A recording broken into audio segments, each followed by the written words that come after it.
Добро вечер. Во вчерашниот осмоаголник разговараме за актуелните случувања околу заштитата од корупција во Македонија, тема која што е актуелна не само во последно време, туку и во годините наназад од нејзината самостојност до сега.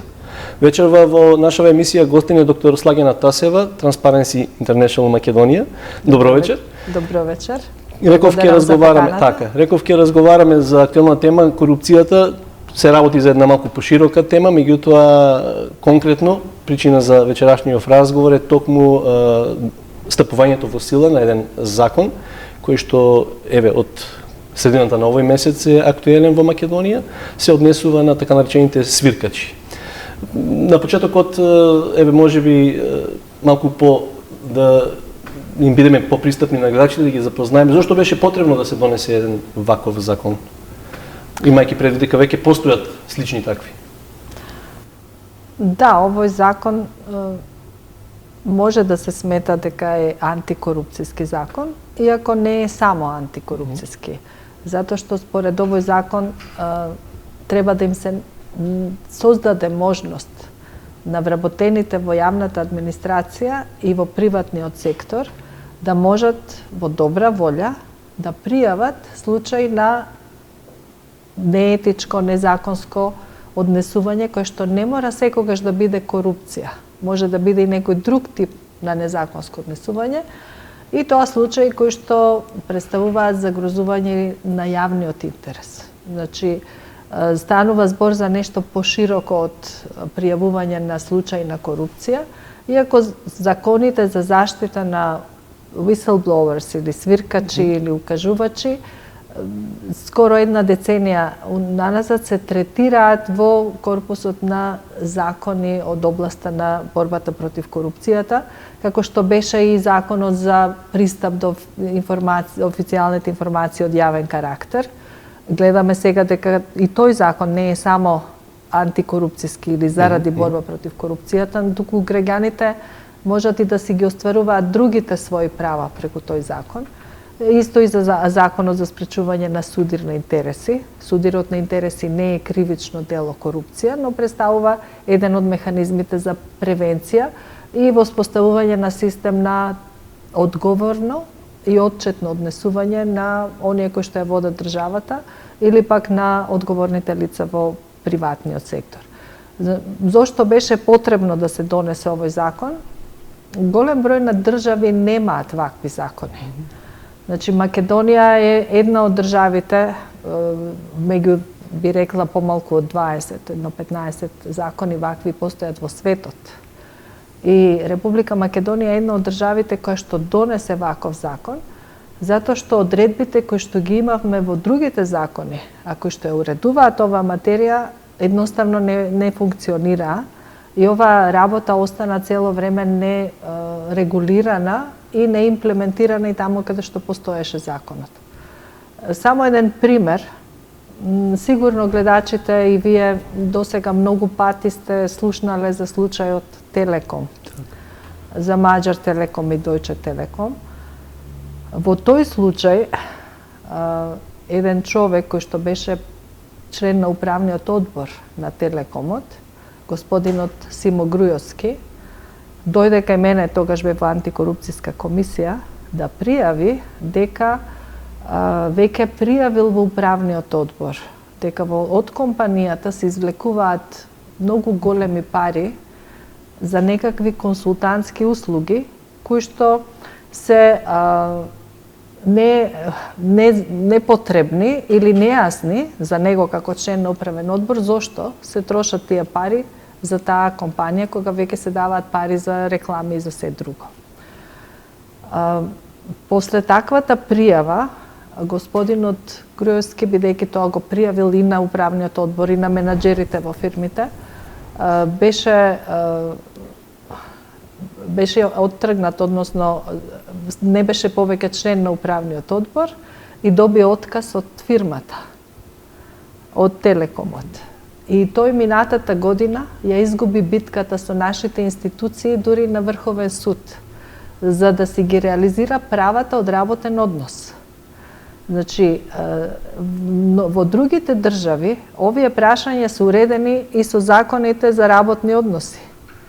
и се уредени со закони за државни службеници, и се уредени со, како кај нас што беше во Законот за спречување на корупцијата. Но тие закони таму функционираат и луѓето, ако во законот пишува, никој не треба да трпи последица ако заради заштита на јавниот интерес и во добра волја пријавил незаконито действие или корупција, тогаш тоа треба така да биде. Ние тогаш како комисија доставивме писмо до Телекомот, до менаџерите, да кажеме дека тој човек, според Законот за спречување на корупција, каде што имаше таква одредба, дека никој не сме да има последици, дека тој човек треба да биде заштитен поради неговото пријавување и не треба да има никаква последица.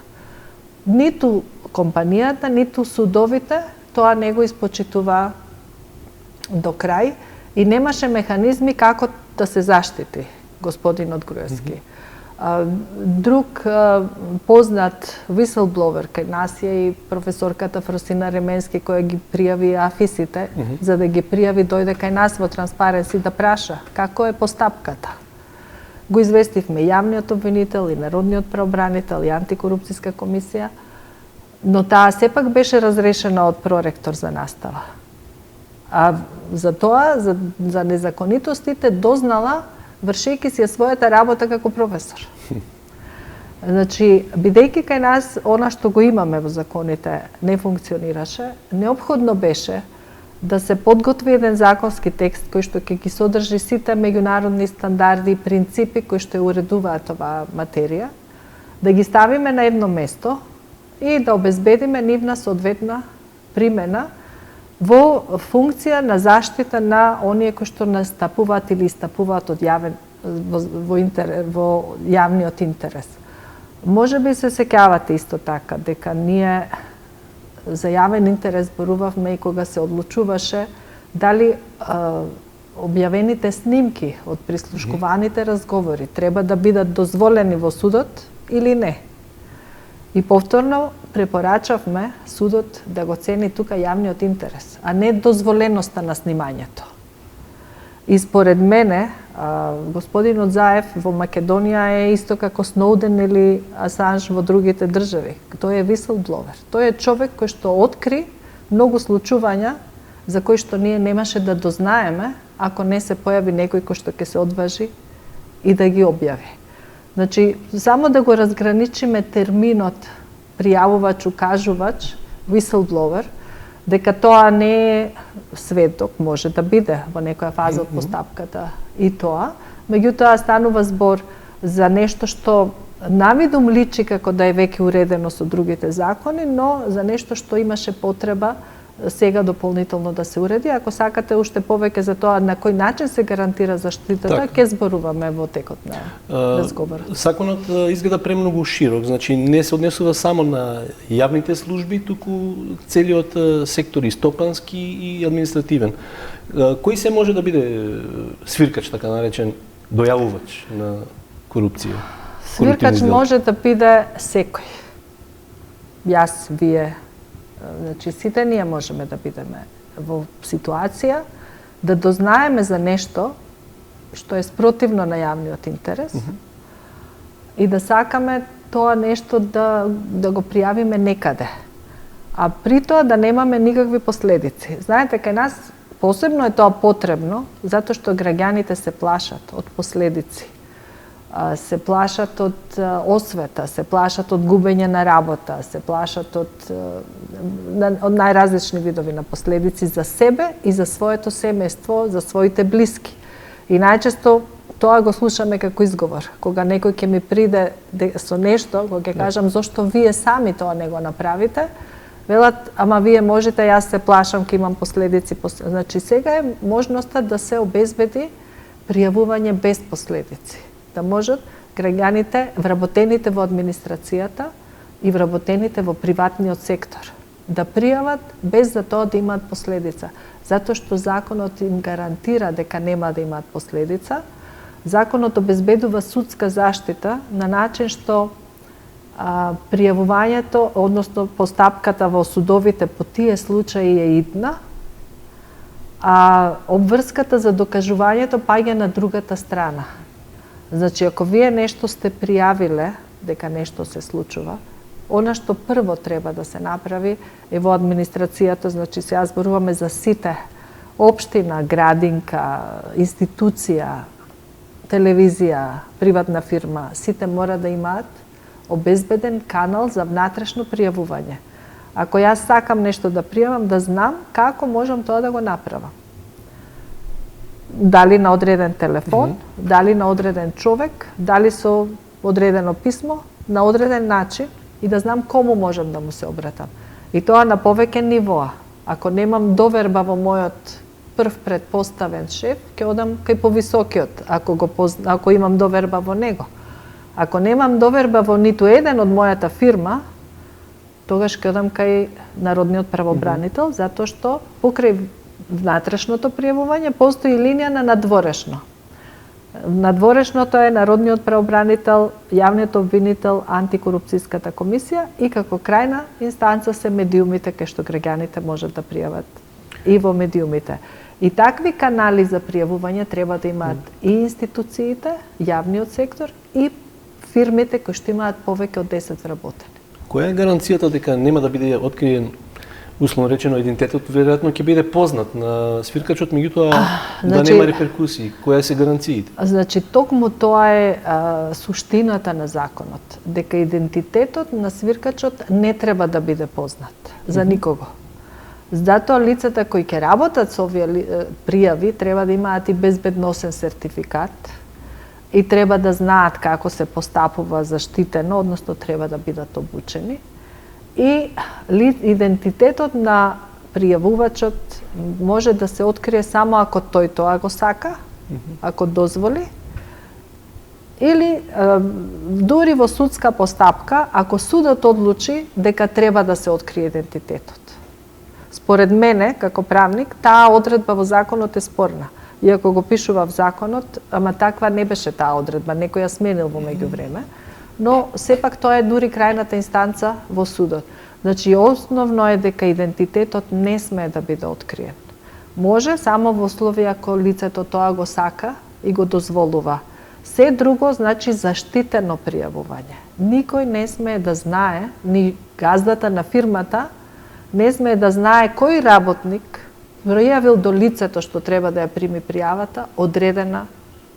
Може би во наши услови во Македонија, кај што викаме сите се зависни, се плашат, луѓето нема ова да го прават, кој ќе оди да пријави нешто. Значи, пријавувањето не мора да биде спротивно на интересот на газдата, на интересот на фирмата. Зборуваме ние дека пријавувањето треба да биде во јавен интерес. И треба да биде за нешто што представува делување со добра намера и добра волја, не за инает или затоа што сакам на некого да му наштетам. Затоа што, еве, гледаме господинот Груевски, тоа не го направи за инает и за некому да му наштети.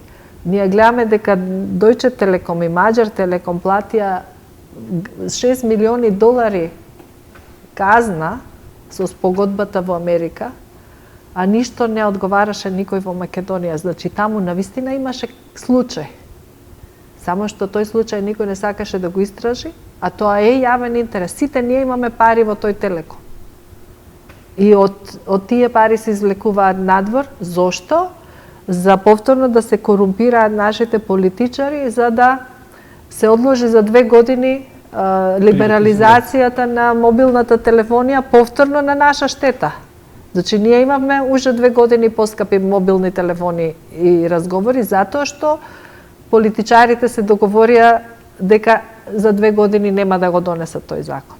Значи, ние мораме да имаме сенс за тоа што е јавен интерес и што е она што треба и мора да се интервенира, да се пријави, некош нешто ќе заврши со кривична пријава, но еве сега, затоа секој ден јавно ги прашуваме обвинителите зошто ништо не преземаа против оние кои што учествуваа во таа корупција. Медиумите, каде е нивната улога, имајќи предвид дека преку истражувачките истории на некој начин дојавуваат можеби и за некакви коруптивни и слични изделки кои што го нарушуваат јавниот интерес? Значи, има многу голема улога тука медиумите. Вие гледате и денеска дека многу работи се пријавуваат директно преку медиумите. И сега лицата кои што сакаат да пријават нешто имаат можност да пријават и преку медиум, со тоа што за да се стекне статусот заштитен пријавувач. Зошто е битен тој статус? Битен е затоа што ти обезбедува утре во судска постапка да тврдиш дека тоа што сопругата ја изгубила работата или ја ставиле на пониско работно место е заради тоа што вие сте пријавиле некаде нешто. Значи, заштитата се обезбедува преку статусот заштитен сведок, заштитен пријавувач. Да. Затоа велиме дека е битно да се почитува таа процедура, но нормално, ако јас видам дека навистина немам кому да му кажам, ќе дојдам и ќе ви кажам вам или ќе преговорам јавно. Но во јавноста ќе зборувам на основа на она што како Заев што направи, на основа на одредени информации.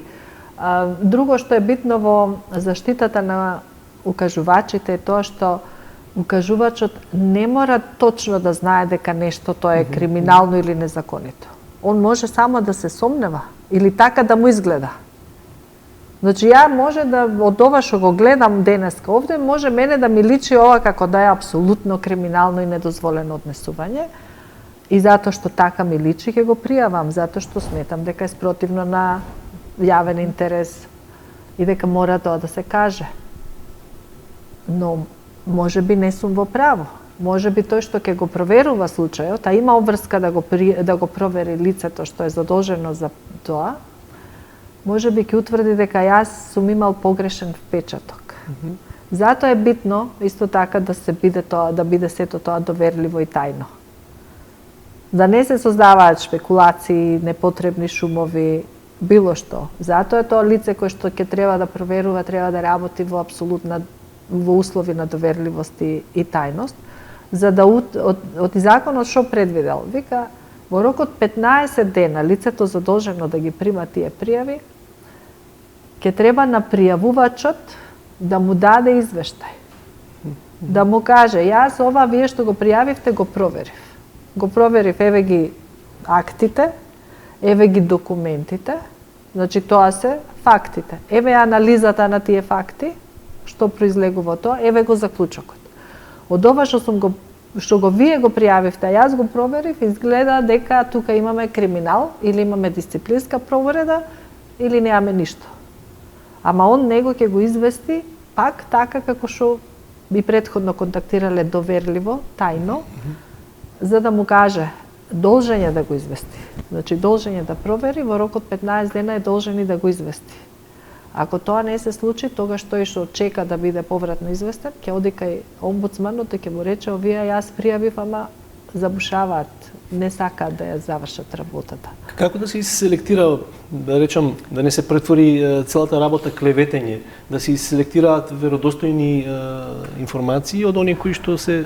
Како што реков, може би на тие што ќе пријават, немаат 100% веродостојни информации и не мора да имаат.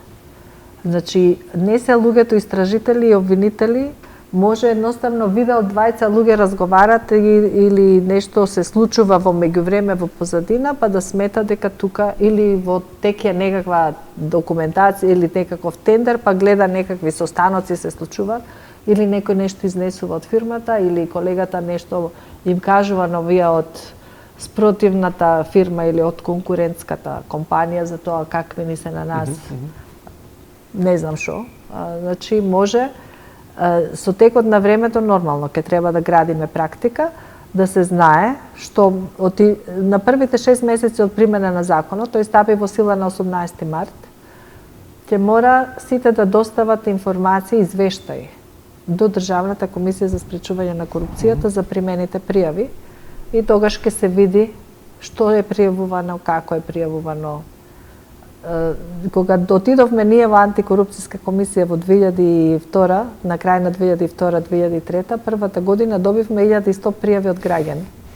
Не сите беа за корупција, едноставно немале на кого друг да му се обратат. Ама овде не очекувам дека такво нешто ќе се случи, затоа што станува збор за внатрешно пријавување во самата институција. Значи нема сега, или пак ако некој имал допир со институцијата и со фирмата, некој аплицирал за нешто, учествувал на тендер, правел нешто во врска со таа фирма и добил некаква информација, тоа исто така може да биде укажувач. Но мислам дека нема да ни се случи тоа да се претвори во клеветење, поготово што тоа и проверките се доверливи. Значи, кога ќе тргнам јас да проверувам дека некој вас ве пријавил, вие не треба да знаете. Значи, тоа е исто така доверливо. Има еден вид филтрација, би рекол, на прв Значи, лицата што се задолжени за проверка на тоа, ќе треба да бидат добро обучени, да знаат прво дали може нешто такво да има. Важно е дека мора на се да му даде сериозен третман, но да биде добро обучен за да процени за што станува збор, затоа што пак лицето кој што пријавува секош може да отиде да пријави и кај обвинителот, а ако му се загрозат некакви права, значи поентата на законот е во заштитата, заштитеното пријавување и заштитата на пријавувачот, за да нема последици по тој пријавувач, за да нема последици по неговото семејство, што најчесто се случува, за да не се плашат луѓето да пријават. Оти тоа е кај нас. Кај нас постои закон на забрана за зборување, омерта, како да живееме во Палермо во почетокот на 90-тите години. Никој за ништо не сме да зборува, на сите имаат некакви проблеми, нешто им се случува, некаква закана, од нешто се плашат, а никој ништо не сака да каже. И затоа сега одиме да разбиеме таа забрана за зборување. Рековте дека укажувачите, свиркачите можат да бидат повикани во подснежен процес и во суд како сведоци. Тогаш ќе бидат како заштитени сведоци или значи се разликуваат на некој начин? Тоа зависи од постапката како ќе се одвива. Ако под услов тие пријавуваат нешто што е кривично правен настан, за нешто за што ќе се води кривична постапка. И ако биле директни свидетели, значи или учесници во нешто, може би биле дел од нешто, директно, и потоа решиле да пријават, затоа што не се согласуваат со тоа што некој може им наредил да направат. Нели? Ние и денеска имаме такви ситуации. Ми наредија да го направам ова и ова, јас не можам да одбијам. Иако во законот пишува треба да се одбие незаконита наредба на предпоставен. Ама ти зависи работата како да одбиеш. И некогаш може би во судската постапка, ако се отвори постапка, лицето ќе се договори со јавниот обвинител каков ќе биде неговиот статус. Може да биде и сведок, не мора да биде заштитен сведок. Значи може да се согласи да се открие неговиот идентитет, дека тој тоа го пријавил и да застане да каже да јас ке сведочам. Но ако сака до крај да остане сето тоа заштитено и доверливо, да не дознае спротивната страна од каде се ова произлегува, може и да се договори да биде заштитен сведок. На заштитениот сведок идентитетот му се прикрива, значи цела процедура, тоа е посебен закон. Значи не секогаш укажувачот е и заштитен сведок. Може би нема да отиде. Институтот заштитен сведок е во кривичната постапка. Можно ли е анонимно пријавување, укажување, би рекол? Писмено или, не знам, телефонски? Анонимното укажување е можно, но тука ја немаме она линија на повратна информација. Тука ќе треба тој што анонимно ќе пријави да се задоволи со извештајот.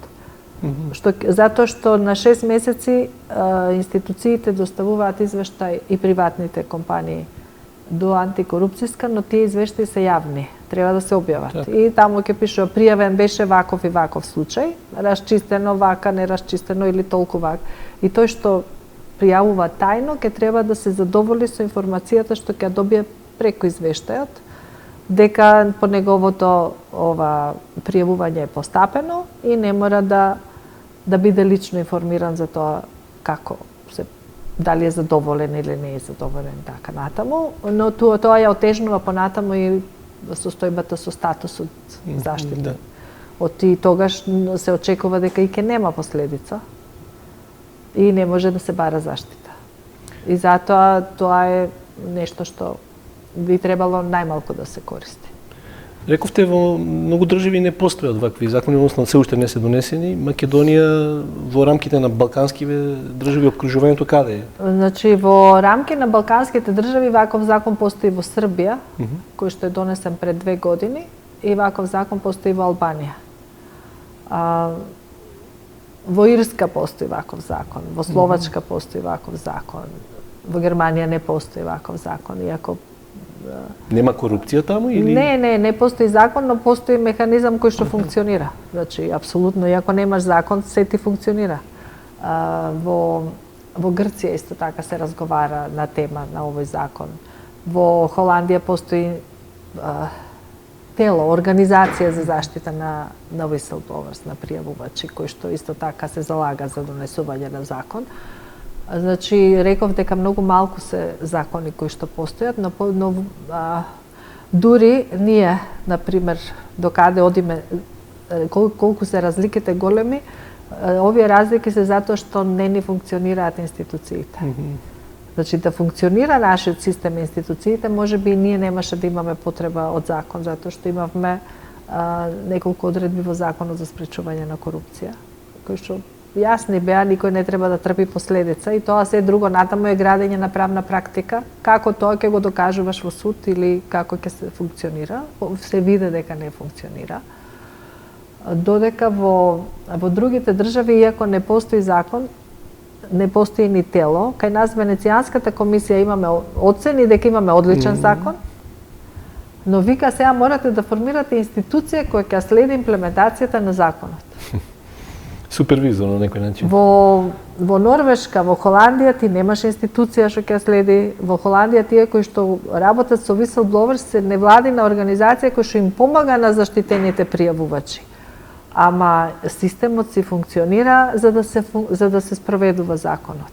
А ние сега Венецијанска вика треба да воспоставите институција која што ќе го следи, оти се плаши дека ние пак и овој закон нема да го имплементираме, и треба институција која што ќе прави обуки.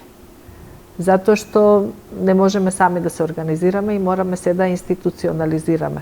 Во Германија, например, закон не постои. Еве како се организирале компаниите таму, се организирале сами меѓу себе, се организирале преку стопанските комори. Таму, кај што се мали компаниите немаат правници, се здружиле по 10 компании, се исклучиле меѓусебен договор дека ќе имаат еден човек кон кој го можат да одат тие пријави за проверка од внатрешното пријавување. Значи, заеднички форми на одговор на овие барања, односно на третман на пријавувачите, односно укажувачите, и добри истренирани адвокати, кои што во судска постапка докажува дека тоа било јавен интерес, дека односно бара другата страна да докажува. Тука е важен институтот префрлување на обврската на докажување. Ако јас тврдам дека сте ме отпуштиле од работа затоа што ова сум го пријавил, вие треба да докажете дека тоа не е така. А не јас да докажувам дека е тоа така. Значи, вие треба да го убедите судот и мојот адвокат дека, ама од друга причина јас сум изгубил работа, не заради тоа. Или дека мојата сестра, сопруга, не знам кој трпел последици заради моето пријавување. И имаме многу добри такви судски практики. Јас учествував и во пишувањето на книгата за добри практики, која што ја пишувавме во Виена, UNODC. Баш заради тоа како да се применуваат овие закони и што се е потребно таму кај што немаш посебен закон, кои се инструментите во другите закони и како имаме дури пракса на Судот за човекови права во Страсбург за тоа како е одлучувано во овие случаи. Значи, светска пракса веќе постои, само треба да се приклониме. Јас ги слушам сите коментари деновиве, уште таков закон ни фалеше, другите сите ги имплементиравме, до ова дојдовме, но мислам дека ово е еден од законите кој што ќе придонесе за уште повеќе воспоставување на оној систем на проверка и контрола или checks and balances, како што се вика, да поголема одговорност на сите, затоа што некој може нешто да види и да пријави, а тоа пријавување сега и легално и дозволено. Рековте на 6 месеци ќе треба да се даваат извештаи, меѓутоа дел од оние коруптивни, условно речено, пријавени случаи веројатно ќе завршат на суд. Што ако таму работата застане? Повратна информација таму дали ќе се добива? Извештаите за кои зборував се извештаи кои што треба, институцијата, градоначалникот, општината, да ги поднесат до антикорупцијска, да кажат во текот на овие 6 месеци пријавени се толку случаи, од нив толку завршиле како дисциплински постапки, толку се неосновани, толку се, не знам, кривични, а од тука натаму, некоја може од тука ќе произлезе кривична постапка, ако кажува на корупција, на криминал, на злоупотреба на службена положба, на кражба во фирмата, нешто, може би ќе заврши во суд. Тие постапки ќе траат, тие постапки не се врзани за овие 6 месеци. Овие 6 месеци се за следење на примената на овој закон. А потоа ќе видиме што ќе произлезе од ваквото пријавување и колку ќе имаме случаи да се пријавува нешто што е јавен интерес и колку тој да видиме како ќе ни оди. Какво е искуството во Србија? Рековте 2 години таму како е донесен овој закон. Како функционира? Значи, они се уште во фаза на многу сериозни обуки на судовите им прават. Значи, секој судија мора по неколку пати да оди на обука за тоа како треба се третира еден предмет на заштитен пријавувач, што е јавен интерес, како се постапува и така натаму. Праве обуки на јавната администрација.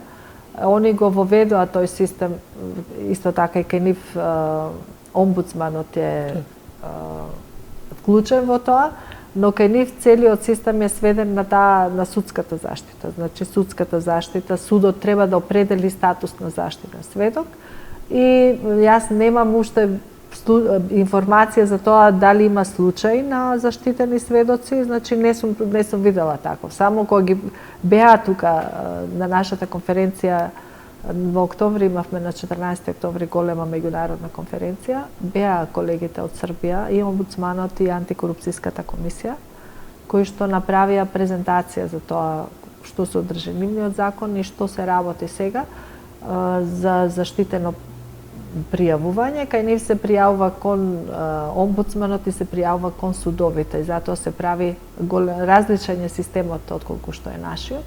И затоа се прават толку големи обуки за судиите за можат соодветно да постапуваат во ваквите постапки. Значи, законот како што го објаснив нашиот се разликува од сите други. И мислам дека е еден од најдобрите за сега, затоа што ги вградивме тука сите принципи кои што веќе се востановени и тоа го пишува Европската комисија, дури и директивите од Европската комисија, принципите на Советот на Европа, принципите на Transparency International, искуствата од работа со whistleblowers во другите држави и мислам дека имаме добар модел кој што очекувам дека ќе даде добри резултати. Верувам дека барем малку разјаснивме за гледачите за каков закон станува збор. Веројатно ќе бидат потребни овие 6 месеци да поминат за да се види, да се добијат некакви првични искуства. Би можеле дури тогаш можеби да кажеме малку поконкретно како законот функционира и дали е успешен. Не прашав на почетокот дали имаше отпор, само дали кога го предложивте како закон по препорака на применели да се донесе, дали имаше отпор од политичките партии? Значи, ние работиме на оваа работа, оваа материја повеќе од 3 години. Значи, во 2013 година, по наша иницијатива, владата стави во планот за следната година дека ќе донесе ваков закон. Заборавија на тоа, па ги подсетивме, па направија измена на законот за спречување на корупцијата, која што беше лоша. Значи, ние работиме на оваа материја долго време. Целта е да се подигне свеста за тоа што е укажувач и заштитен укажувач и зошто е потребно да постои ваква правна рамка или уредување на оваа материја. Не инсистиравме на посебен закон. Значи, можеше да се реши на друг начин. Иако се повеќе како се движеше тоа, дојдовме до тоа дека треба да се работи на посебен закон.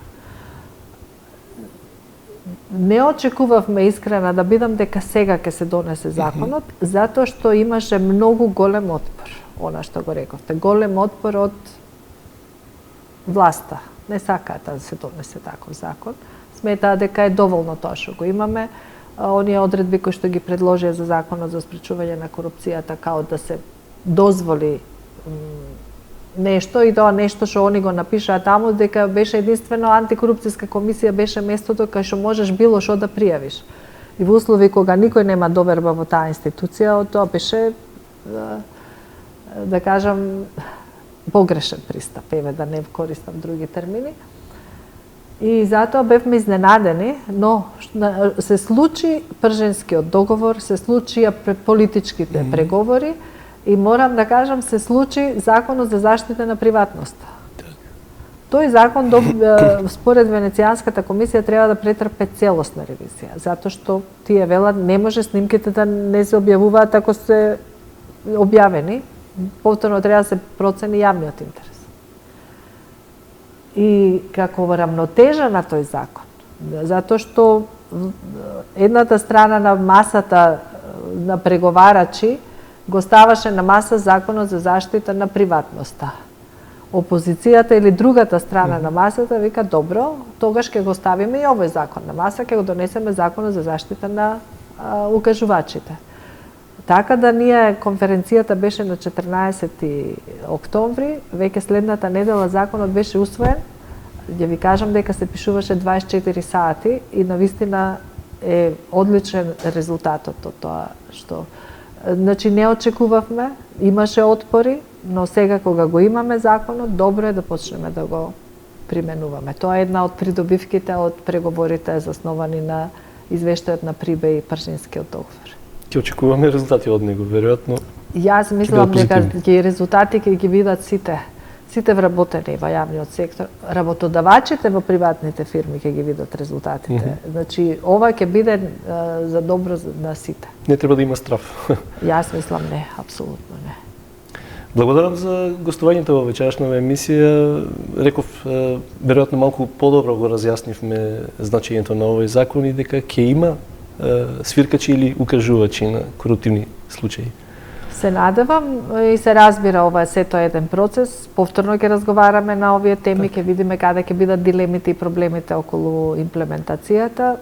И исто вака почнавме и со законот за пристап до информација од јавен карактер или закон за судирни интереси пред 10 години, па сега ни е нормално дека тоа постои. Мислам дека и ова со текот на времето ќе се прифати. Благодарам уште еднаш за разговорот. И благодарам за поканата.